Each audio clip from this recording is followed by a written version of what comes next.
क्योंकि इंदौर का मैं उदाहरण इसलिए दे रहा हूँ कि निर्मला सीतारमण जी ने सुमित्रा महाजन जी जो हैं वो बीजेपी की नेता हैं, उन्होंने ये बात कही है कि मुझे इस बात का दुख है कि लोग मुझे फ़ोन करके ये कह रहे हैं कि हम नोटा दबाएंगे।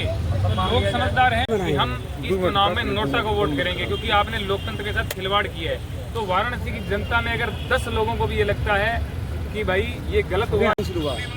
रवि भैया आपने नामांकन किया और आज सुनने में आ रहा है कि आपका पर्चा खारिज हो गया, क्या कारण मान रहे हैं, क्या पूरा घटनाक्रम? कारण देखिए बहुत सारे हैं और लोगों को समझ में भी आ गए हैं कारण। लोग कहने लग गए हैं वो चीज़ें, और पहले भी कह ही रहे थे, लेकिन जो हमें कारण दिया गया ना, हम पूरा जोर लगा रहे थे। हमें अंदाज़ा था कि हमारा नॉमिनेशन नहीं लेंगे, ठीक है, लेकिन मैं घर से जब चला था मैंने ये चीज़ सोची नहीं थी। मैंने नामांकन लेने के बाद की प्रोसेस सोची थी, लेकिन यहाँ पे आने के बाद जो चीज़ें हुई उससे मुझे लगा नामांकन नहीं ही लेंगे। इतने ट्वीट, इतने मेल, इतने फ़ोन कॉल किए कि मुझे लगा कि 3 बजे के बाद में जो 27-26 लोगों का नामांकन कल हुआ है, 3 बजे के बाद में 26 लोगों का वो मेरे मेल ट्वीट से हुआ है, ऐसा मुझे लगा था। लेकिन आज उसका पता चला कि वो क्यों हुआ। वो अगर नामांकन पहले हमारा ले लेते तो उसमें कुछ टाइम हमें मिल जाता, जिसमें वो कमी निकालते अगर छोटी सी भी, तो उसमें हमें टाइम मिल जाता, उसमें हम दे देते वो चीज़। उन्होंने आज हमें ये रीज़न बताया है, अपने मुंह से बोल करके बताया है कि आपका जो नामांकन है वो इस टाइम पे हुआ है 2:58 पे 14 तारीख को। हमने आप में जो कमियां निकाली है उसके लिए आपके पास डॉक्यूमेंट देने का टाइम नहीं है, तो वो आपकी गलती है, हमारी डीएम की गलती नहीं है। मैंने कहा सर आपने 5 बजे नॉमिनेशन लिया है, 2:58 पे नहीं लिया है। तो उन्होंने कहा तो फिर क्या हो गया, 5 बजे लिया तो आपके लिए लिया है नॉमिनेशन, तो वो भी नहीं लेना था। मैंने कहा सर वो लेना था, लेकिन आपने टाइम क्या लिखा है, 11:59 PM 14 तारीख, तब तक जमा करा सकते हो। इसलिए हम रात को ही डॉक्यूमेंट तैयार करके 10:15 बजे के लगभग यहाँ पे आए थे, और यहाँ पे आने के बाद में वेट किया। डीएम सर आए, डीएम सर आते ही बात सुनी नहीं, उन्होंने बोला भगाओ इनको, यहाँ पे पिकनिक मनाने आए हैं, ये तेरी नौकरी चली जाएगी, पुलिस वालों को बोला है, और हमें भगाया गया है।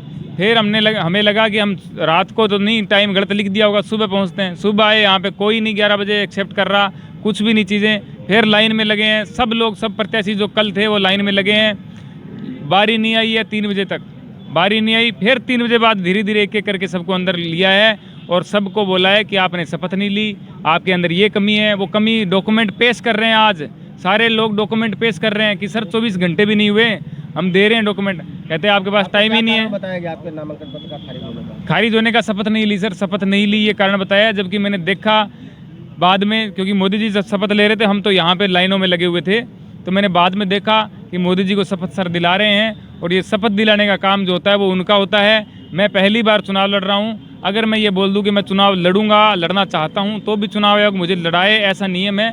लेकिन मैंने तो पूरी प्रक्रियाएं पूरी करके और डॉक्यूमेंट वहाँ पे जमा कराए, लेकिन फिर भी शपथ दिलाने के बारे में, शपथ के बारे में एक शब्द सर ने नहीं बोला। और ये मेरे से पूछ लेते कहाँ है डॉक्यूमेंट, हो सकता है मैं दूसरी जगह कोई फाइल में होता है, मैं निकाल के दे देता, या मेरे को बोलते कि शपथ लोगे या नहीं लोगे। मैं बोलता नहीं लूँगा तो रिजेक्शन होता, मैं बोलता हाँ लूँगा, आप दिलाओ शपथ। किसी को नहीं दिलाई है, सबकी आंखों के सामने हुआ है। 26 लोग जो बैठे हुए उनकी आंखों के सामने ये सब हुआ है, और ये बहुत गलत हुआ है। लेकिन अच्छा इसलिए हुआ है कि लोगों का सपोर्ट मुझे दिखा। इतना सपोर्ट मैंने सोचा नहीं था जितना सपोर्ट मुझे मिला, तो कम से कम अच्छा इस बात का मुझे लग रहा है कि लोगों में इतनी तो जागरूकता है कि आज सोशल मीडिया पे जो हमारा सपोर्ट है वो बहुत ज़्यादा था।